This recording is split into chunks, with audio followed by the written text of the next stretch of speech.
Bonjour à tous, chers ambitieux. Ah, si vous êtes là, c'est que vous êtes un petit peu ambitieux, c'est que vous êtes un petit peu... Vous avez envie de taper dans les buts quand même. Ah, je le sens. Moi, je me suis réveillé à 9h30. C'est n'importe quoi. Je vais vous expliquer pourquoi, parce que moi, j'ai l'habitude de me lever à 4h30 du matin. Ok, moi, je suis un entrepreneur. Pas du tout, je me lève pas du tout à 4h du matin. Mais j'aime bien me lever plus tôt que ça quand même. Et là, j'ai la gueule dans le fiacre. Mais putain, il m'est arrivé une galère. Venez voir. Je suis là avec mon petit déjeuner dans les mains. Je me suis levé, tu vois. Regardez-moi ce qui m'est arrivé. Je me suis couché dans mon lit, qui est un lit quand même normalement pas trop mauvais. C'est un lit d'occasion que j'ai récupéré dans le château. Donc le monsieur qui vivait dans le château avant moi, bon, il y a eu un peu de pipi, mais ça n'empêche pas de bien dormir. Et gros, toute la nuit, j'avais des baramines dans le dos. Mec, en fait, ça, c'est des cales matelas. Donc qu'on voit pas ma bistouquette. Ça veut dire que t'as ça comme ça, regarde. Tu vois, genre ça arrive au bord du matelas. Sauf que le matelas il est pas en parpaing, frère. Ça s'écrase. Donc t'as ça dans la colonne vertébrale, mec. Mec, c'était Verdun ici, frère. En train de me battre avec les trucs. J'ai tout arraché, gros. Putain, comment j'ai le seum. J'ai passé une nuit horrible, frère. Toute la soirée, il y a ça qui m'a extrêmement gêné. Parce que moi, j'ai un problème. Je peux dormir dans un tas de terre dans une tente Quechua, frère. Mais si dans la tente Quechua, il y a le petit zip pour fermer, tu sais, la moustiquaire et l'extérieur de la tente Quechua. Si le zip, il y a un des deux zips qui est plus long parce qu'à l'usine, ils se sont trompés. Ça me stresse, gros. Pourtant, je peux dormir dans la tente Quechua et faire pipi derrière. Et genre ça. Tu vois ma volonté, regarde. Il y a du double face, là. C'est-à-dire qu'on a mis une boule de double face et on a fait comme ça derrière. Et hop, et je le colle contre la télé, comme ça. Et là, il sort pas. Sauf que toutes les semaines, tac, il redescend, mec. Et ça me stresse. C'est le mec, on dirait un gros maniaco-dépressif. C'est pour ça que moi, je voulais un château symétrique. Je voulais avoir un château avec la fontaine dans l'axe. Tout est... C'est droit, carré, symétrique. Sinon, j'ai un problème. Mec, ils ont fait des châteaux à une époque, je comprends pas. Il y a une tour, elle est octogonale. Il y a une tour, elle est carrée. L'autre tour, elle est ronde. Là, il y a 4 fenêtres à droite et il y en a que 2 à gauche. Et la porte, elle est pas au centre, frère. Ah, quand je vois ça, je me dis, mais quel malheur. Alors après, il y a eu des extensions, de... Tu sais, c'est passé du Moyen-Âge à la Renaissance, au machin, au truc. Soit ça part dans un truc qui est absolument pas symétrique, tu vois. Genre le château d'Angers, où t'as vraiment genre un château fort, tu vois, avec plein de tours et tout, et ça englobe vraiment un territoire. Je voulais vous faire part d'autre chose juste avant de parler de bourse et de choses très intéressantes. Des fois, je suis tellement dans mon monde, je suis tellement focus dans mes affaires, dans mon travail, dans mes choses et tout. Je me suis rendu compte d'un truc ce matin en me levant. Je me suis rendu compte que gros, j'avais complètement déliré en accordant mes chaises avec la table. Regarde-moi cette belle table, regarde-moi cette pièce d'orfèvrerie. Regarde-moi cette beauté, mec. Tu te demandes comment ils ont réussi à mettre tous les morceaux de bois pour arriver à faire un petit point aussi beau au milieu. Voilà ce que j'ai été mettre autour de la table, frère. À quel moment, gros, j'ai fait une dinguerie comme ça? J'ai été mettre des chaises mi-bois, mi-plastique, frère. Qu'est-ce que j'ai fait? Des fois, je me demande. Comme là, regarde, on a une très belle table basse. Là, on a une belle petite table d'appoint. Faut chercher l'endroit où tu peux poser quelque chose, mais elle est très jolie, j'adore. Mais gros, j'ai fait le radin là-dessus. J'ai acheté un canapé d'occasion à 200 €. Ça me mangeait la vie de mettre 1000 € dans un canapé. Et du coup, on a cherché sur le bon coin, on a trouvé cette daube. J'ai fait une story ce matin sur Snap pour montrer, parce que ça, c'est ma mère qui fait ça. Et je vois un plaid, j'ai dit pourquoi il y a un plaid? Elle me dit, mais non, mais c'est parce qu'il y a un petit truc. Et le truc, il est défoncé, il est déchiré de partout. Et du coup, ma mère, elle a mis un petit plaid comme ça, et hop. Et genre, elle a réglé le problème. Plus de problème, frère, plus de galère. Putain, parlons sérieusement. J'arrive dans la campagne de la voisine, je vois pas quoi, les... Bonjour à tous, aujourd'hui petite vidéo sur la bourse, sur mes 2 grosses bourses. Non Lucien, arrête, putain, c'est pas la bonne chaîne YouTube. Petite vidéo sur la bourse, c'est important. Vous aviez été beaucoup sur ma chaîne principale, c'est de votre faute toute cette merde. C'est à cause de vous que j'ai l'air d'un con devant mon bureau en étant sérieux, à raconter des conneries sur internet. Vous m'avez dit sur ma chaîne principale, on parle un peu d'investissement, un peu de bourse, un peu de trucs, etc. Aujourd'hui, petite vidéo concernant la bourse. Pour vous expliquer, on va déblayer le terrain. Encore une fois, je fais un petit disclaimer avant de me faire fusiller dans les commentaires. Je ne suis pas un entrepreneur à succès, je ne suis pas un homme à femme, je ne suis pas un nécro-pédo-zoophile. Excusez-moi, je m'égare. Bon, en gros, si je dis quelque chose et que vous investissez sur la mauvaise chose, c'est pas de ma faute, c'est ça que je veux dire. Non, mais c'est surtout pour vous dire que je n'ai pas la science infuse et que moi, je vais vous relater ma petite expérience. Je vais vous expliquer ce que j'ai fait, comment j'ai fait. Et puis voilà, essayer de vous donner des petites indications, vous diriger peut-être vers la bonne voie, enfin celle que j'estime être la bonne voie. Évidemment, je vous dirai pas acheter ceci, acheter cela. Je vais vous expliquer un petit peu pour que ceux qui n'y connaissent rien soient un petit peu plus ouverts et que ça paraisse plus logique pour eux la bourse. Parce qu'il y a beaucoup de gens qui entendent, comme moi, il y a pas très longtemps, hein. Il y a quelques années, pour moi, tu me disais bourse, je disais mais qu'est-ce que c'est ce truc compliqué de merde, j'y comprends rien. Et l'idée c'est que les gens qui se disent putain mais qu'est-ce que c'est que cette saloperie qu'on entend parler depuis, voilà, un peu comme ma précédente vidéo au sujet des crypto-monnaies, de dégrossir le terrain, de vous expliquer un petit peu ce que c'est. Alors, c'est vrai que c'est 2 mondes pour moi qui sont proches, hein, la bourse et les crypto-monnaies. Pour ceux qui voudraient avoir déjà un premier aperçu, vous n'êtes pas obligé de regarder la vidéo des crypto-monnaies, hein, ça va pas ensemble. Donc si vous la regardez avant ou après, dans tous les cas, vous verrez quelques similitudes. C'est du vrai jus d'orange. Pressé à froid en Provence avec le drapeau bleu, blanc, rouge, tu vois. On dirait le petit t-shirt Boiserie Collection avec le petit drapeau bleu, blanc, rouge. Je soutiens mon pays, je suis fier de boire du bon vieux jus d'orange. Et ça, c'est pressé où ça? J'aimerais bien faire des placements de produits sur cette chaîne YouTube, les amis, vous allez comprendre pourquoi. Mais des placements de produits vraiment qui n'ont rien à voir. Genre pour une épicerie fine, pour un coiffeur, c'est un placement de produit mais je ne suis pas rémunéré. Tu vois, c'est ça que j'aimerais faire. J'aimerais bien faire un placement de produit pour ces gens-là, après faut que je sache que c'est pas des cons quand même, tu vois. Ça me ferait plaisir, tu vois, de mettre en avant des gens avec zéro rémunération derrière. Comme ça, personne pourra dire que je suis un salaud, tu vois. La bourse, pour ceux qui en ont déjà entendu parler, les amis, comment commencer? J'écris pas mes vidéos, donc ne m'en voulez pas des fois si je me répète ou je dis des trucs et que je me reprends après parce que j'écris pas mes vidéos, je suis pas là en train de vous lire un sujet. J'ai mes petits cahiers avec des notes pour savoir de quoi vous parlez, mais là c'est sur l'ancienne vidéo. Sur la vidéo des cryptos, j'avais marqué parler de la blockchain, parler de la volatilité, parler du minage, parler des NFT, tu vois. C'était pour pas oublier un sujet, quoi. Et du coup, pour cette vidéo-là, j'ai même pas un truc préparé pour la bourse, donc voilà, ne m'en voulez pas. La bourse, c'est comme un marché. Vous avez plein d'entreprises en fait qui sont cotées en bourse, sur lesquelles vous pouvez investir. Par exemple, je vous prends un cas très concret. Vous prenez Apple. Vu que Apple est coté en bourse, vous pouvez investir de l'argent chez Apple. En gros, quand vous investissez de l'argent chez Apple, quand vous êtes dans la bourse et que vous allez vous diriger vers l'entreprise Apple, vous allez acheter une partie des actions d'Apple. Vous allez être actionnaire. Même que tu mettes 1 euro ou 1 milliard, ça change rien. Tu es propriétaire d'une petite partie, d'une fraction de l'entreprise. C'est ça le principe de la bourse. Si tu veux, l'argent que tu vas donner à cette entreprise va leur permettre de se développer, va leur permettre d'investir dans des nouvelles machines, d'embaucher plus de monde, de créer un nouveau téléphone, d'avoir de l'argent disponible pour développer des nouvelles choses. Et cet argent que toi tu leur as apporté en achetant des actions, en mettant de l'argent chez eux, ils te promettent de te rendre avec un rendement. Donc un rendement, c'est de te rendre un peu plus que tu as gagné. Tu as plutôt deux visions des choses. Tu peux investir dans une entreprise et mettre de l'argent comme chez Apple et puis attendre et puis un jour retirer cet argent-là en espérant avoir développé ta bourse. Tu as des entreprises aussi qui vont fonctionner différemment, qui vont te verser des dividendes. Tu vas pouvoir mettre de l'argent par exemple chez Coca-Cola. Encore une fois, le principe c'est en investissant ton argent. Donc c'est sûr, si toi tu mets 100 euros, c'est pas grâce à ça qu'ils vont développer un nouveau Coca-Cola, mais faut se dire qu'il y a des millions de personnes qui investissent. Tu vois, des sociétés comme Coca-Cola qui sont immenses, c'est des millions et des millions de personnes qui investissent, et ces millions, milliards d'euros, de dollars, vont permettre à la société de se développer, d'ouvrir de nouveaux magasins, de faire des nouveaux packaging, d'aller dans des bouteilles plus éco-responsables, dans des produits moins polluants, pour développer une entreprise tout simplement, et eux en contrepartie, avec la vente de ces bouteilles qui ont généré plus d'argent grâce à un nouveau procédé, entre guillemets, hein, c'est un peu l'histoire que je raconte. L'argent qu'ils ont généré en plus, ils t'en redonnent une partie, car c'est en partie grâce à toi et à ton investissement qu'ils ont pu développer des nouvelles choses. C'est ça un peu le principe de la bourse. C'est comme si moi, ma société La Boiserie de vente de vêtements, si demain elle était cotée en bourse et que les gens me faisaient confiance, parce que c'est ça aussi le but, hein, chacun choisit l'entreprise dans laquelle il investit, les gens me font confiance et se disent tiens, on va investir dans son entreprise, donc les gens vont devenir propriétaires un petit peu de La Boiserie. Admettons qu'il y ait 10 000 personnes qui investissent 1000 euros. Ça fait quand même 1 million d'euros.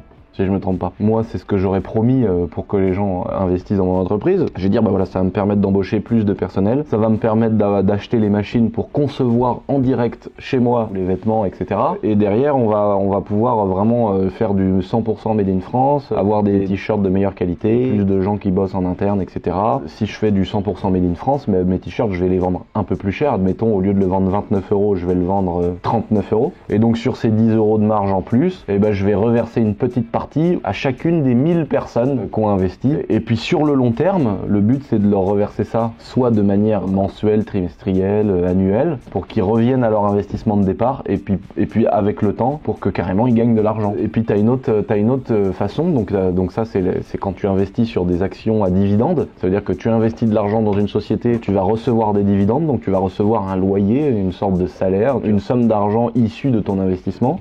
Et puis après t'as des sociétés où tu vas simplement spéculer sur l'action, c'est-à-dire que tu vas regarder de combien augmente l'action par an, en mettant de l'argent dessus, bah, tous les ans, tu as 3%, 10%, 20%. Ne rêvons pas trop, hein, mais tu as des sociétés où tu vas pouvoir faire ça. En reprenant l'exemple de ma société La Boiserie, au lieu de reverser de l'argent tous les trimestres, par exemple, à ceux qui ont investi de l'argent, je peux ne rien leur reverser, mais les 1000 euros qu'ils ont investi chez moi, eh ben, deviennent 1100 euros, et puis l'année d'après, ils deviennent 1400 euros, et puis dans 10 ans, ça devient 2500 euros, et puis au bout des années, le mec se dit, putain, il y a quelques années, j'ai aidé l'entreprise en mettant 1000 euros, aujourd'hui, je repars, j'ai 5000, et et puis tu as des entreprises où c'est énorme. Après, ça dépend de plein de choses. Mais en tout cas, pour vous expliquer un petit peu, c'est surtout comme ça que moi je vois la bourse, d'une manière assez simple, et c'est surtout ce que je fais moi, parce que c'est très complexe, c'est comme la crypto-monnaie. Il y a des choses incroyables dont j'ai pas parlé dans ma vidéo des crypto-monnaies, mais que tu peux faire, qui sont en train de se développer, qui sont complètement incroyables.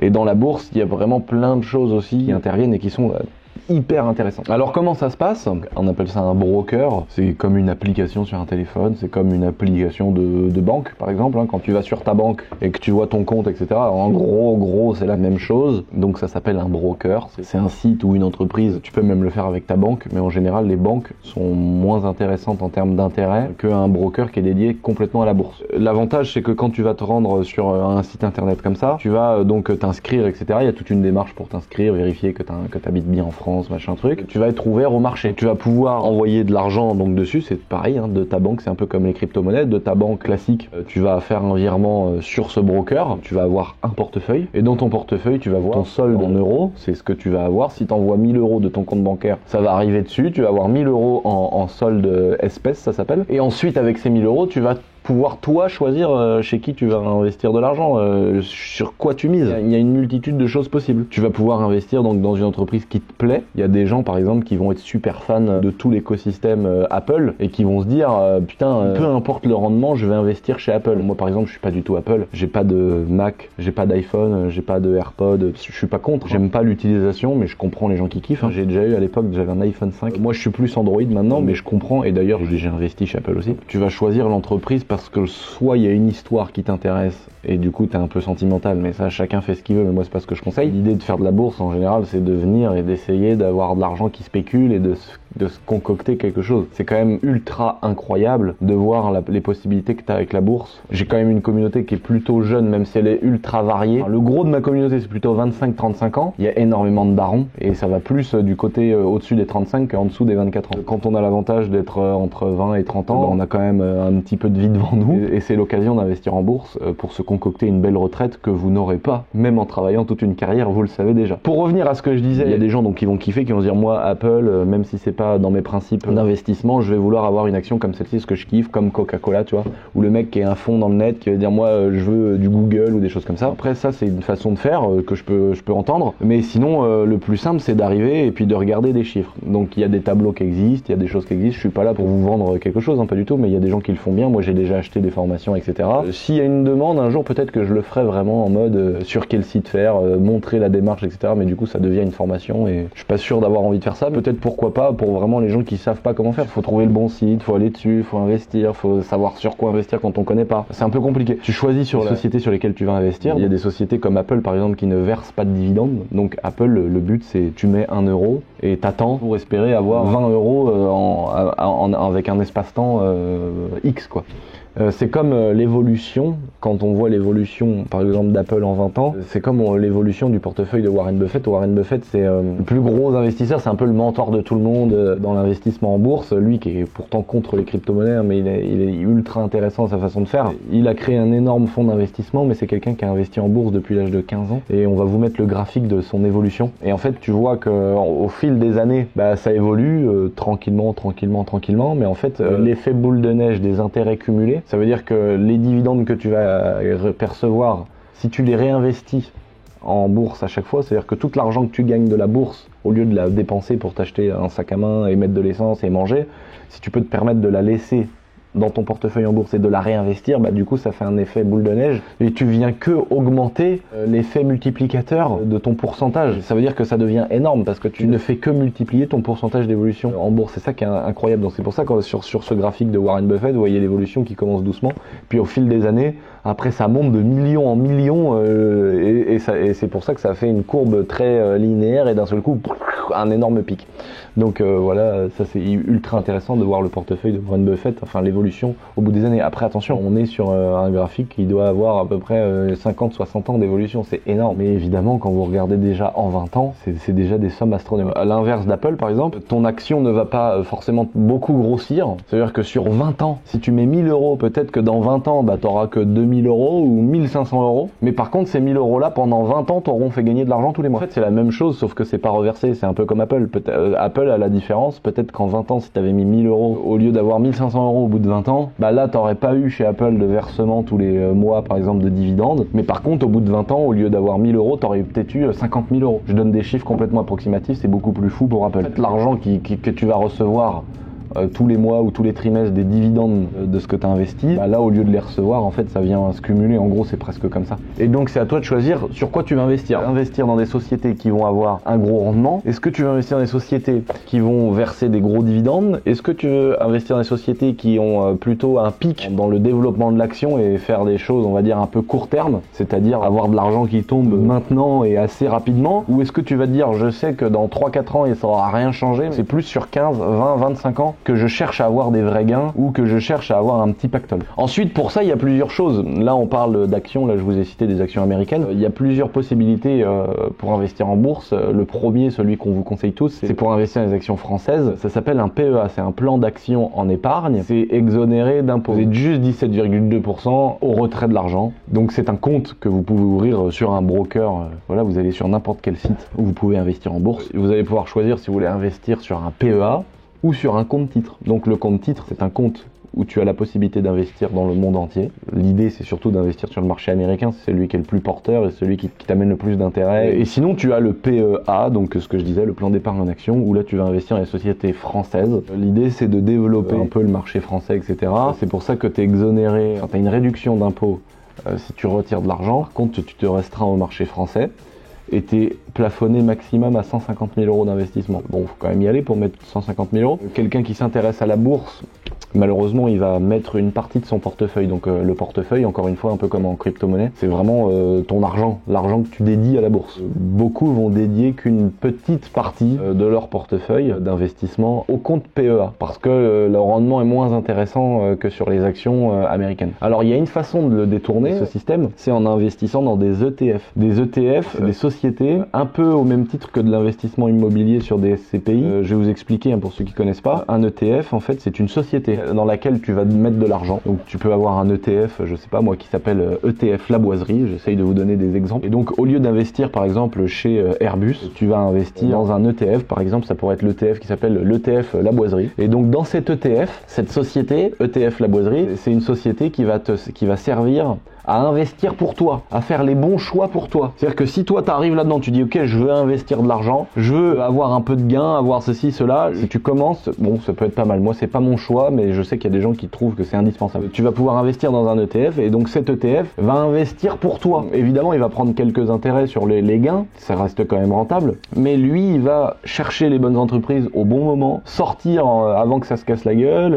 aller aux endroits un peu stylés, et ils vont peut-être investir des fois dans des dizaines d'entreprises pour toi, et sauf que toi t'aurais mis de l'argent dans un seul endroit, dans cet ETF, qui lui va réinvestir tout l'argent que les gens lui mettent à disposition dans plein d'entreprises. C'est une façon de diversifier. Dans un ETF, t'es quand même tellement diversifié, ça veut dire tellement d'entreprises que tu risques moins d'avoir une entreprise qui tombe et de te dire ah, merde, j'ai perdu de la thune. Évidemment, quand tu as investi en bourse, en général, t'essayes de diversifier ton portefeuille. Si tu veux mettre 1000 euros, bah l'idée c'est pas de mettre 1000 euros dans une entreprise, parce que si cette entreprise est fait faillite, bah t'as perdu tes 1000 euros. Alors que si tu mets 100 euros chez Coca-Cola, 100 euros chez Apple, 100 euros chez...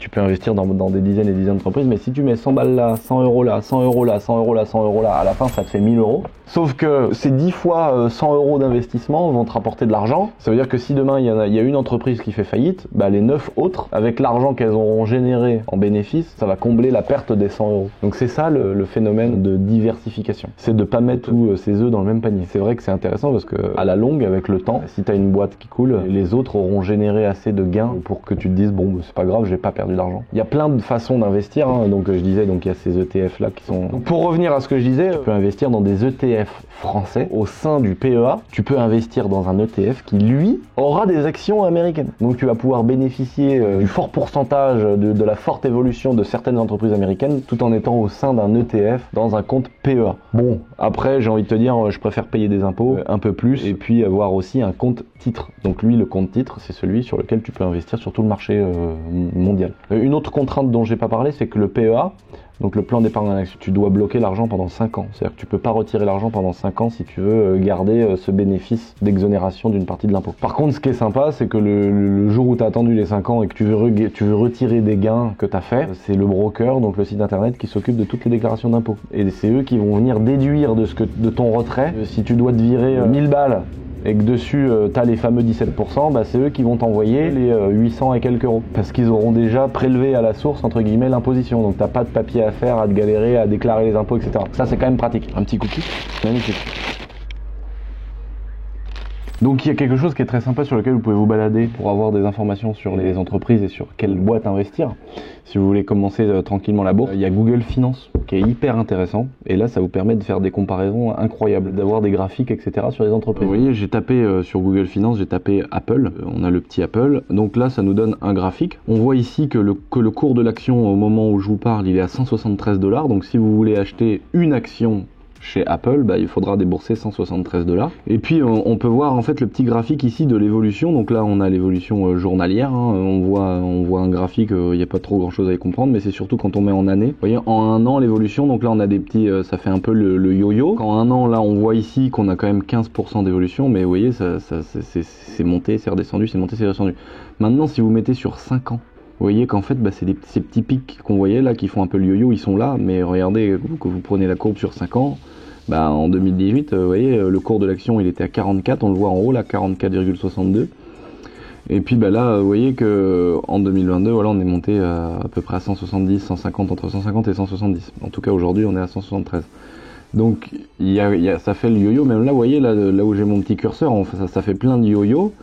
Mais du coup, bah, le cours de l'action ne fait que d'augmenter. Alors encore une fois, je parle d'Apple, hein, c'est une entreprise qui ne verse pas de dividendes. Mais par contre, bah, le mec qui avait acheté simplement une action en 2018 à 44, bah, même s'il avait acheté son action à 44 $ en 2018, bah, aujourd'hui il se retrouve avec 172 $. Donc déjà il gagne de l'argent. Et même si demain ça se cassait la gueule, vous voyez, voilà, il serait à 174, ah putain ça se casse la gueule pendant plusieurs jours, vous voyez, il est à 131. C'est-à-dire on est quand même sur 90 $ de gain. Après tout dépend de combien tu investis, mais imagine que tu as acheté 4000 $, environ 40 $ l'action en 2018, tu en as acheté pour 4000, ça veut dire que tu avais à peu près une dizaine d'actions. Et bah 5 ans après, et bah là tu es à 173, tu vois. Tu serais rendu à 17 000 $, et ces 17 000 $ là, moins l'argent que tu aurais investi, les 40 000 de départ, et bien on est quand même à 13 000 $ de gain pour un mec qui aurait investi 4 000 en 2018, et 5 ans plus tard, le mec il a quand même gagné 13 000. Et ça, c'est un effet exponentiel. Si vous prenez sur une plus grande période, vous prenez sur 20 ans, le cours de l'action il était même pas à 1 $, vous voyez, 0,99 là, 1 $ à peu près, il y a 20 ans, dans les années 2000. Et donc vous voyez, c'est-à-dire que le mec qui avait investi en 2000, s'il n'a pas revendu ses positions, vous voyez l'évolution là, le graphique, et en fait ça devient exponentiel, vous voyez là, ça augmente, et après ça fait effet boule de neige, et c'est un truc de malade. Et vous voyez ici, sur la période, bon là on est sur la durée totale, mais on n'est pas uniquement sur 20 ans, on est à 247 000% d'évolution du titre. Ça veut dire que, je sais pas si vous vous rendez compte, mais bon là c'est un énorme exemple, mais il y a plein de choses comme ça, vous pouvez regarder. Vous voyez par exemple les gens qui sont un petit peu fans du délire Elon Musk, Tesla, etc. Vous pouvez faire un comparatif. Alors évidemment le comparatif avec Tesla il est pas ouf parce que là j'ai pris Apple au départ. Si vous prenez Tesla, là vous avez des gros pics, et hop, vous voyez quand même l'évolution de Tesla, elle est quand même, voilà, elle a été très linéaire pendant à peu près 5 ans là, vous voyez. Tac, jusqu'en 2020, et là après il y a eu, bon ça fait des pics, bon ça monte, ça redescend, ça monte, ça descend, et ça c'est dû à plein de choses.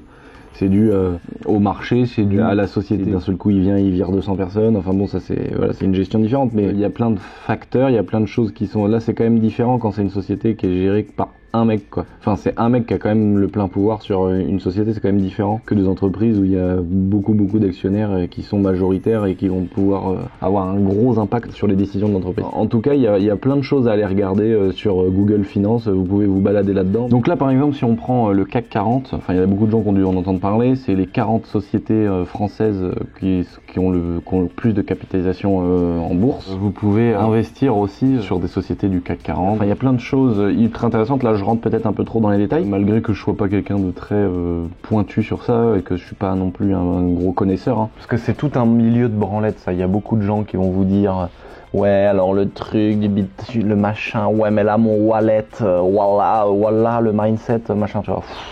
mes couilles, tu vois. Moi, comment je fais? Je cherche les entreprises qui sont intéressantes, soit des entreprises du CAC 40. Et puis après, il y a la même chose aux États-Unis où tu peux chercher des entreprises avec le meilleur rendement, etc. Moi, pour vous parler simplement comment je fais moi c'est un pote à moi qui m'avait fait découvrir le monde de la bourse. Je m'y intéressais beaucoup depuis un moment et c'est grâce à lui que j'ai pu vraiment le faire définitivement, quoi. C'est un pote à moi qui s'appelle Olivier, qui est un très très bon ami à moi depuis des années. On a rodé des cylindres ensemble de moto et tout, enfin on a fait vraiment des trucs super cool. Et donc mon pote Olivier, lui, il m'a beaucoup aidé, il m'a beaucoup appris. Donc moi, ma façon d'investir, c'est aussi uniquement sur des dividendes aristocrates. Donc un dividende aristocrate, c'est des actions qui ont versé depuis minimum 25 ans des dividendes, mais qui ont continuellement évolué depuis 25 ans. C'est-à-dire que quand tu investis de l'argent, le dividende ne fait que d'augmenter. Après, il y a d'autres critères autour du dividende aristocrate, la capitalisation, l'évolution, etc.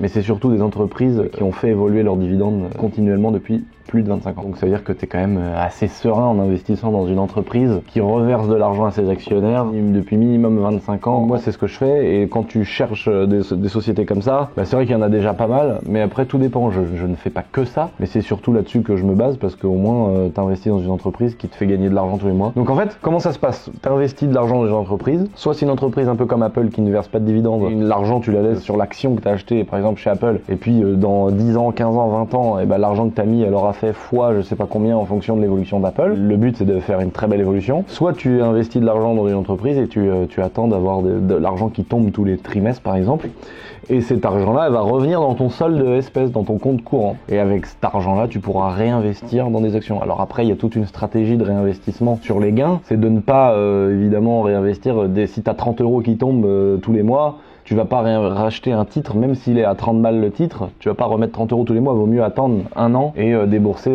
300 balles, ça t'évitera des frais, parce qu'à chaque transaction, évidemment, le broker va te prendre un peu de frais, et donc si tu investis tous les mois 30 balles, il va te prendre des frais tous les mois sur 30 balles, alors que si tu investis une fois 300, il te prendra qu'une fois des frais. Il y a pas mal de choses comme ça, c'est des petits détails à savoir, mais qui au final peuvent coûter un peu d'argent. Il y a d'autres choses aussi à savoir, de bien choisir par qui tu vas investir, parce que l'idée d'avoir des actions, c'est d'être propriétaire de tes actions en bourse au même titre qu'une la propriété d'une maison, parce qu'il y a des brokers chez qui tu vas investir de l'argent, mais en fait tu vas pas être propriétaire de tes actions. En gros, tu auras officiellement dans le contrat, tu auras investi de l'argent chez eux et tu auras choisi chez qui ils le mettent, et en gros la propriété de l'action ne te revient pas, elle est leur propriété. Toi, tu as juste investi de l'argent sur leur société. Il faut bien faire gaffe à choisir un broker où tu vas bien être propriétaire des actions.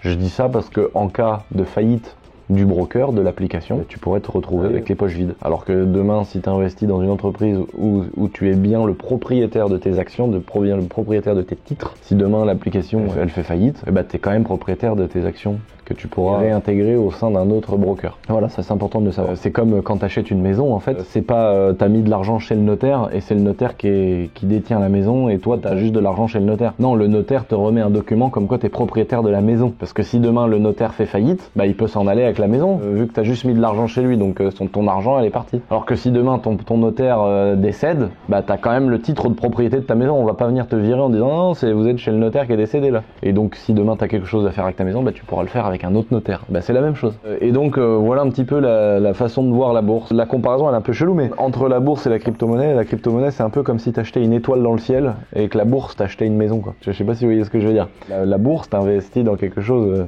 qui est plus palpable parce que c'est une entreprise qui existe, qui est là. La crypto-monnaie t'investis plutôt, je sais pas, moi je pense comme l'étoile dans un ciel, tu vois. Ce qui n'empêche pas que tu puisses gagner de l'argent. Moi je suis pas contre les crypto-monnaies, au contraire, j'investis dessus, ça m'intéresse beaucoup. Ça vient de plus en plus se rattacher au monde réel, malgré que ce soit de la finance décentralisée, je parle bien de la crypto-monnaie, ça vient se rallier de plus en plus au monde d'aujourd'hui, parce qu'on voit que les banques commencent à utiliser crypto-monnaie. J'ai appris qu'il y a quelques jours, le premier crédit a été débloqué en crypto-monnaie. Il y a aussi des gens, là, il y a quelques mois, qui commencent à payer des loyers en crypto-monnaie, parce qu'il y a déjà énormément d'entreprises aujourd'hui qui travaillent vraiment dans le milieu des cryptos, pour développer des nouvelles choses, des nouveaux écosystèmes, des nouvelles fonctionnalités. Et ces gens-là, qui sont salariés de ces entreprises-là, qui travaillent là-dedans, donc beaucoup de développeurs, beaucoup de gens qui vont travailler sur des ordinateurs pour développer des systèmes autour de la blockchain et des crypto-monnaies, sont déjà rémunérés en crypto-monnaie. Et ce qui est est ouf, c'est que je me dis, mais le casse-tête avec l'institution fiscale de française, je me dis, mais avec l'administration fiscale, le merdier que ça doit être de dire on paye les salariés de telle entreprise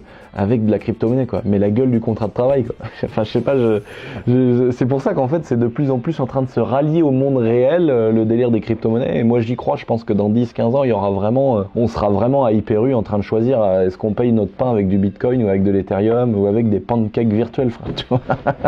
C'est un truc de ouf. Pour refaire un point plus générique, plus global, je dirais que la bourse, c'est vraiment investir dans les entreprises qui sont là. C'est plutôt dans la bourse que je vous conseillerais d'investir plus que dans la crypto-monnaie, malgré que les crypto-monnaies soient quelque chose d'intéressant pour moi aussi, mais la bourse, tu peux vraiment investir en te disant j'essaye de me concocter un pactole, j'essaye de me préparer une retraite, alors que la crypto-monnaie, faut quand même investir l'argent que tu es entre guillemets prêt à perdre. Tu peux déjà commencer avec 100 balles, 150 balles, 200 balles, et au moins ça te permet de comprendre, de voir comment ça fonctionne, et c'est ultra intéressant, parce que c'est comme ça que les Américains font beaucoup d'argent, hein. Aujourd'hui, il y a vraiment une éducation financière qui a rien à voir aux États-Unis, et les mecs à 16 ans, ils ont déjà des comptes titres, ils sont déjà investisseurs en bourse, parce que c'est dans les mœurs, quoi, c'est dans l'éducation, c'est normal d'investir en bourse quand tu habites aux États-Unis. Et ce qui est pas le cas en France, c'est très mal vu d'investir, de gagner de l'argent. Les gens vont te dire oh là là, la bourse, tu vas perdre la thune, c'est dangereux, etc. Je pense que demain, tout le monde peut se relever en perdant 100 €. Donc ça peut être intéressant de le faire, si vous pouvez. Donc voilà un petit peu le milieu de la bourse. J'espère avoir été assez pédagogue, avoir été assez clair. Pour refaire en très gros et faire une petite synthèse de cette vidéo, la bourse, c'est un marché où vous pouvez investir sur l'entreprise de votre choix, et derrière, en échange d'avoir mis cet argent, elle vous reverse une partie de ses bénéfices qui est générée grâce à tous les gens comme nous qui vont investir dedans. Ensuite, après c'est la manière. Est-ce que c'est d'avoir un titre qui va augmenter et puis dans 20 ans espérer avoir un petit pactole en ayant investi peu au départ, ou est-ce que c'est d'avoir de l'argent qui tombe tous les mois, ou est-ce que c'est d'avoir une évolution folle en un an en prenant des risques? Parce que moi aujourd'hui je prends pas de risques parce que j'investis que sur des entreprises à dividendes aristocrates, donc qui ont une évolution depuis plus de 25 ans, etc. Mais tu peux aussi investir dans des startups, tu peux investir dans des petites entreprises, tu peux investir dans des entreprises très prometteuses. Mais du coup, tu sais pas. C'est un truc qui vient de sortir. C'est comme moi avec mon magasin de moto. Si demain il est coté en bourse et que je dis investissons dans mon magasin de moto, on va faire un carnage. Qui sait que mon magasin de moto va pas couler dans 1 an, 2 ans? Voilà, ça vient de sortir, on est sûr de rien. Alors que Coca-Cola, qui est là depuis des années, frère, tu prends quand même moins de risques à mettre de l'argent chez Coca-Cola. Il y a plein de façons de faire, il y a plein de façons d'investir, court terme, long terme, gagner beaucoup d'argent d'un coup, gagner beaucoup d'argent sur le long terme, gagner un petit peu d'argent mais prendre 0 risque. Donc en fait, vous pouvez vraiment tout faire en bourse.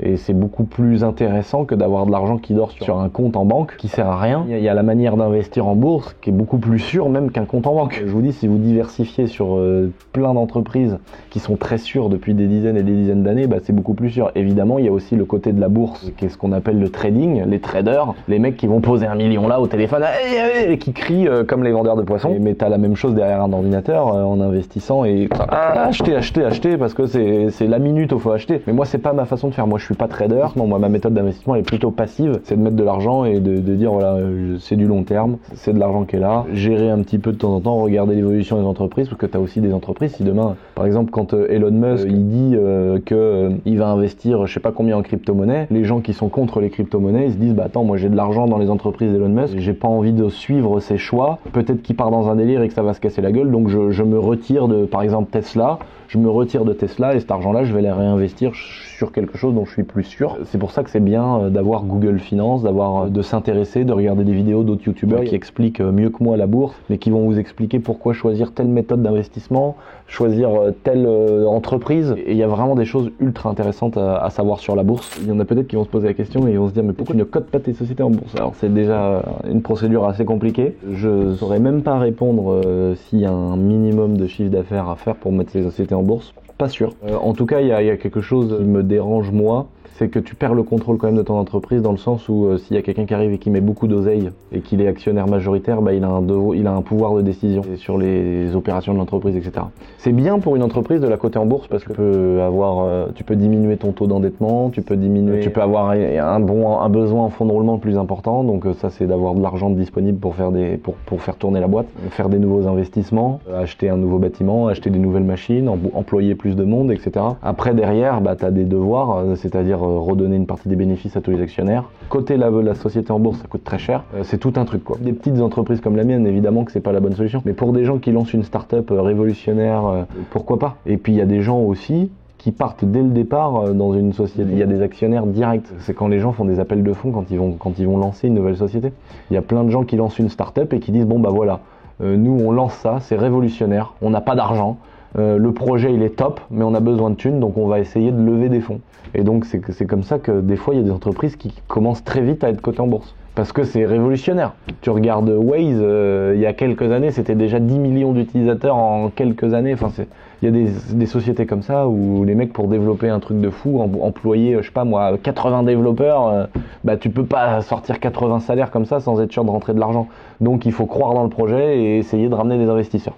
Et c'est plus ce genre de société qui est un peu start-up, etc., je pense, qui sont destinées à être cotées en bourse ou des grosses boîtes. Des grosses boîtes, pour moi c'est des grosses boîtes, sinon ça sert à rien, enfin je sais pas, je vois pas trop l'intérêt. Après je pense aussi, pour être tout à fait honnête, ne pas m'y connaître assez pour savoir quand est-ce que c'est le bon moment pour une entreprise spécialement d'être cotée en bourse. En tout cas c'était pas le sujet, mais je pense qu'il y a des gens qui vont se poser la question, donc très intéressant. J'espère avoir un petit peu dégrossi le terrain, vous avoir un petit peu expliqué l'environnement. N'hésitez pas, encore une fois, c'est hyper intéressant, vous l'avez fait dans les vidéos de la crypto-monnaie, de mettre des petites corrections. C'est vrai que moi je débite plein de choses comme ça parce que je prépare pas spécialement ce que je fais en vidéo, mais ça peut être intéressant d'avoir vos petits points de correction ou d'avoir aussi vos avis sur ce que je viens d'expliquer dans cette vidéo et d'avoir aussi vos conseils. Voilà, donc n'hésitez pas, l'espace commentaire il est là pour ça. N'oubliez pas de vous abonner à ma petite chaîne, c'est très important, j'ai beaucoup d'ambition pour cette chaîne YouTube, j'aimerais vraiment vous présenter du monde, des gens qui avancent, des gens qui sont ambitieux, j'en ai plein à vous présenter, mais il faut que tout se goupille. C'est vrai que je fais plein d'autres choses à côté.